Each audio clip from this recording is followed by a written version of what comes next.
Good evening दोस्तों, मैं हूं आपकी दोस्त सारिका। स्वागत है आपका मेरे यूट्यूब चैनल में जिसका नाम है गुलाबी चिट्ठियां। दोस्तों, आपको मेरी पहली चिट्ठी याद होगी जो लिखी थी अमृता ने सिद्धार्थ के नाम। वो चिट्ठी दरअसल मेरी कहानी का ही एक छोटा सा अंश था। अपने कुछ दोस्तों की फरमाइश पर मैं अमृता और सिद्धार्थ की पूरी कहानी आपको सुनाने जा रही हूँ।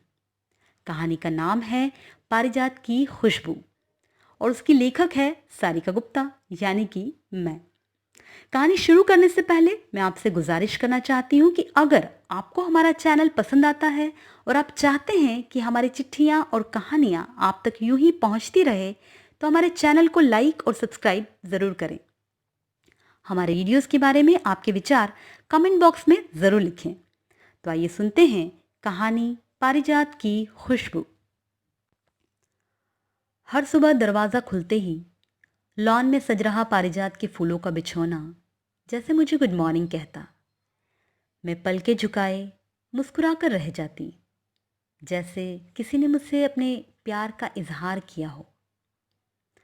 पिछले 17 सालों में पारिजात की खुशबू मुझसे कभी अलग नहीं हुई। अक्सर सोचती हूँ कि फिजिक्स की क्लास के बाहर लगा वो पारिजात का पेड़ न जाने किस किस की ज़िंदगी में महक रहा होगा।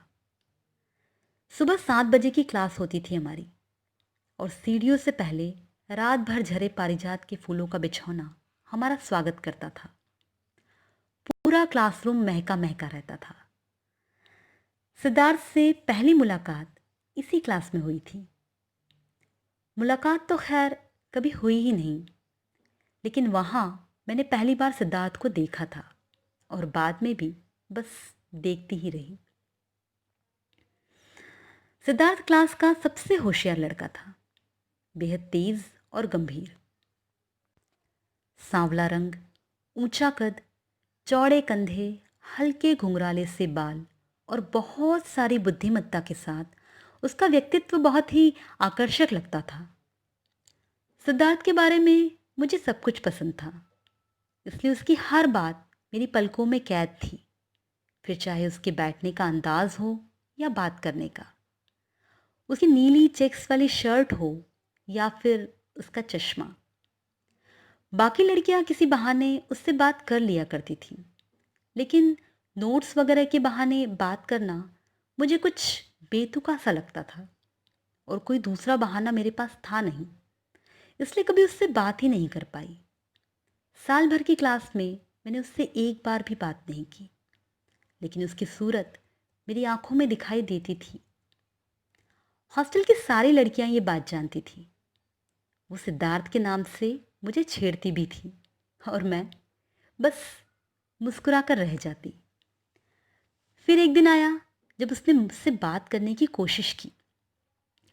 उस दिन जीन्स और सफ़ेद कुर्ते में कोहनी तक आस्तीन चढ़ाए जब वो क्लास में दाखिल हुआ, तो जी में आया कि एक बार नज़र मिलाकर उसे देख लूं, लेकिन हिम्मत ही नहीं हुई। रोज़ की तरह वो पिछली सीट पर जाकर बैठ गया। स्मृति और एकता मुझे देखकर मुस्कुरा रही थी, क्योंकि इत्तेफाक से उस दिन मैंने भी सफ़ेद चूड़ीदार पहना था। अपने कमर तक झूलते बालों को उस दिन मैंने चोटी से आज़ाद किया हुआ था। जुल्फ़ें खुली थी मेरी। कहते हैं प्यार में इंसान संवरने लगता है। इतनी सुबह नहाकर क्लास जाना मेरे लिए संवरने की चरम सीमा थी और बेशक मैं उस सीमा तक पहुंच चुकी थी। क्लास खत्म होने के बाद रोज़ की तरह मैं अपनी साइकिल का लॉक खोलकर उसे दूसरी साइकिलों की भीड़ से निकालने की कोशिश कर रही थी। तभी सिद्धार्थ ने मुझे नाम लेकर पुकारा, अमृता। एक पल के लिए तो जैसे मेरी सांस ही थम गई। फिर सहज होने का अभिनय करते हुए पलटकर उसकी ओर देखा। मेरे कुछ कहने से पहले ही वो बोला, आज प्रियंका क्यों नहीं आई? स्मृति और एकता मुंह दबाकर हंस रही थी। उनके हंसने की आवाज़ मुझे सुनाई दे रही थी। खैर, मैंने भावहीन चेहरा बनाकर सिद्धार्थ से कहा, मुझे नहीं पता। उसने आगे बात करनी चाहिए। पूछा, प्रियंका का फ़ोन नंबर है तुम्हारे पास? मुस्कुराने की फॉर्मेलिटी निभाए बिना ही एक खड़ूस की तरह मैंने ना में सिर हिला दिया। इतने फॉर्मल से जवाब के बाद मेरे साथ खड़े रहने की उसके पास कोई वजह नहीं थी। वो अपनी बाइक लेकर चला गया। उसके जाते ही स्मृति और एकता उछल कर मुझ पर कूद पड़ी। खूब हंसते हुए बोली, क्या बोला? मैंने घूरते हुए कहा, कुछ नहीं। बोला, प्रियंका क्यों नहीं आई? फिर हॉस्टल तक जाते जाते दोनों खूब हंसी। हॉस्टल में भी उनकी हंसी रुकने का नाम नहीं ले रही थी, लेकिन मैं अपने में ही खोई हुई थी। सिद्धार्थ के होठों पर मेरा नाम आना, इससे ज़्यादा रोमांच भरा पल मेरी ज़िंदगी में नहीं था। रात को 3 बजे तक मैं उसके ख्यालों में ही खोई रही। अपना ही नाम बार बार लेती रही और मुस्कुराती रही। फिर कब आँख लग गई पता ही नहीं चला। अगली सुबह क्लास भी नहीं जा पाई। सारा दिन बेचैन रही। सोचती रही कि क्या उसने मेरा ना आना नोटिस किया होगा, क्या उसने भी मुझे याद किया होगा। अगले दिन मैं 15 मिनट पहले ही क्लास पहुंच गई। पारिजात के बिछौने पर खड़े होकर मैं उसका इंतज़ार करने लगी। बहुत देर हो चुकी थी। क्लास शुरू हो गई थी, लेकिन वो नहीं आया। मैं मायूस होकर क्लास में जाकर बैठ गई। कुछ अच्छा नहीं लग रहा था। पलकें बरसने को बेकरार थीं। बड़ी मुश्किल से खुद को संभाल पाई। अगले कई दिनों तक मैं उसका इंतज़ार करती रही, लेकिन वो नहीं आया। लड़कों में बात चल रही थी कि वो दिल्ली गया है अच्छी कोचिंग के लिए। मैं दुखी थी, लेकिन तसल्ली इस बात की थी कि वो ठीक है। कोर्स पूरा होने के बाद सब अपने अपने घर चले गए। सिद्धार्थ की याद दिल में लिए मैं भी घर लौट आई। मेडिकल की परीक्षा में मेरा चयन नहीं हो पाया, लेकिन सिद्धार्थ का मेरिट में आना तय था। मैं समझ चुकी थी कि मेरा और उसका कोई मेल नहीं है। वो हर बात में मुझसे बेहतर था। बस उसके बाद सिद्धार्थ से मिलने की कोई उम्मीद नहीं रह गई थी। मैंने उसकी राह छोड़ दी, क्योंकि उस राह पर चलकर उस तक पहुंच पाना मेरे लिए नामुमकिन था। मैंने अपने जीवन की दिशा बदल दी और हिंदी साहित्य की पढ़ाई कर कॉलेज में प्रोफेसर हो गई। साहित्य मेरे लिए सिद्धार्थ के प्रेम की तरह था। एक बार हृदय में उतर जाता तो जीवन भर बूंद बूंद रीसता रहता। जब शादी के लिए रिश्ते आने शुरू हुए तो कोई लड़का मन को जचता ही न था। हर किसी में सिद्धार्थ को ढूंढती, लेकिन उसके जैसा सिर्फ वो ही था और उसके मिलने की कोई उम्मीद भी ना थी। घर वाले थक चुके थे मुझे समझाकर, लेकिन मैं उन्हें कैसे बताती अपने अनकहे प्रेम का सुख। आखिरकार मैंने दूसरे शहर में ट्रांसफ़र ले लिया ताकि रोज़ रोज़ की समझाइश से पीछा छूटे। साल भर बाद कॉलेज के प्रिंसिपल साहब ने अपने रिटायरमेंट के अवसर पर एक शानदार पार्टी दी। पार्टी में शहर के कई जाने माने लोग शामिल थे। मिलने मिलाने का सिलसिला चल रहा था। तभी मेरी नज़र ग्रे कोट सूट में प्रिंसिपल साहब के साथ खड़े महाशय पर ठहर गई। सालों से भटकती मेरी नज़र को जैसे उसका ठिकाना मिल गया था। दिल कुछ पल के लिए धड़कना भूल गया था। आंखें नम हो चली थी। तभी प्रिंसिपल साहब ने मेरी नज़रों की जिज्ञासा को शांत करते हुए कहा, आप हैं मशहूर कार्डियोलॉजिस्ट डॉक्टर सिद्धार्थ वत्स। सिद्धार्थ ने मेरी ओर एक औपचारिक मुस्कान दी। जाहिर है उसने मुझे नहीं पहचाना, लेकिन मेरी निगाह चंचल हो उठी थी। मैंने पूरे आत्मविश्वास के साथ मुस्कुराते हुए कहा, पहचाना नहीं डॉक्टर साहब। वो हैरत भरी नज़र से मेरी ओर देखने लगा। उसे याद नहीं आ रहा था कि उसने मुझे कहाँ देखा है।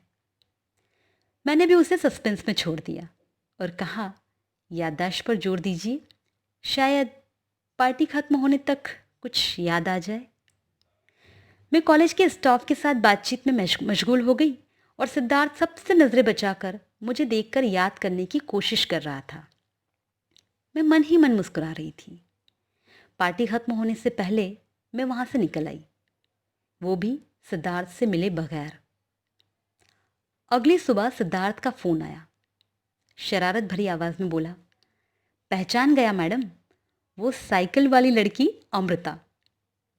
उसकी आवाज जैसे मेरे अंग अंग को छूकर गुजर रही थी। थोड़ी देर की बातचीत के बाद दोनों के समय का तालमेल जमाते हुए कॉलेज से लगी एक कैफे में मिलना तय हुआ। 17 के बिछड़े 34 पर मिले थे। कई बातें थी दोनों के पास। मुझे देखकर सिद्धार्थ हैरान होकर बोला, पहचानता कैसे तुम्हें? तुम इतनी खूबसूरत जो हो गई हो। पहले तुम बहुत शर्मीली थी और अब थोड़ी शरारती। सिद्धार्थ के शब्द जैसे मेरे अतृप्त मन को सिंचित कर रहे थे। कई सारे सवाल भी थे उसके। साइंस से सीधा साहित्य पर कैसे आ गई? शादी क्यों नहीं की अब तक? इतने सालों मुझसे बात क्यों नहीं की? किसी से मेरा नंबर क्यों नहीं लिया? वो बोलते जा रहा था, लेकिन मेरे पास उसकी किसी भी बात का कोई जवाब न था। कैसे कहती उससे कि मैं खुद को उसके काबिल नहीं समझती थी, फिर भी उसके नाम का व्रत लेकर बैठी थी। उसकी शादी हो चुकी थी और एक बच्ची भी थी। सौम्या तुमसे मिलकर बहुत खुश होगी। तुम रविवार सुबह घर पर ही आ जाओ, साथ नाश्ता करते हैं। रविवार को सौम्या को भी देर से हॉस्पिटल जाना होता है। ऐसा कहते हुए सिद्धार्थ ने घर आने का आग्रह किया। उसे हाँ कहकर मैं कॉलेज चली गई। सिद्धार्थ की शादी की बात से दिल कुछ टूट सा गया था, मगर ऐसी कोई उम्मीद मैंने उससे की नहीं थी, इसलिए उसके मिलने की खुशी ज़्यादा थी। रविवार की सुबह मैंने अपनी फेवरेट पिंक पर्ल कलर की शिफॉन वाली साड़ी पहनी। ये जानते हुए भी कि सिद्धार्थ शादीशुदा है, उसके सामने खूबसूरत दिखने का मेरा अरमान कम नहीं हुआ। आंखों में काजल लगाए आईने में मैं खुद को सिद्धार्थ की नज़र से देखने लगी। एक पल को सौम्या का ख्याल भी आया, लेकिन मैं कौन सा सिद्धार्थ को कुछ बताने वाली हूँ, ये सोचकर कुछ गलत भी नहीं लगा। तैयार होकर सौम्या और पीहू के लिए गिफ्ट लेकर और लाल फूलों वाला बुके लेकर मैं सिद्धार्थ के घर पहुंची। सौम्या ने बड़ी आत्मीयता के साथ मुस्कुराकर मेरा स्वागत किया। सौम्या अपने नाम की ही तरह सौम्य और सुंदर थी। उसके गीले बालों के बीच मांग में लगा सिंदूर मुझे अपने अधूरेपन का एहसास करा रहा था, लेकिन मेरे मन में उसके लिए ईर्ष्या का भाव न था। प्रेम में नफरत और ईर्ष्या के लिए जगह ही कहाँ होती है। काफ़ी देर तक चाय और नाश्ते के साथ बातों का दौर चलता रहा। फिर मैंने जाने की इजाज़त ली। सिद्धार्थ मुझे गेट के बाहर तक छोड़ने आया।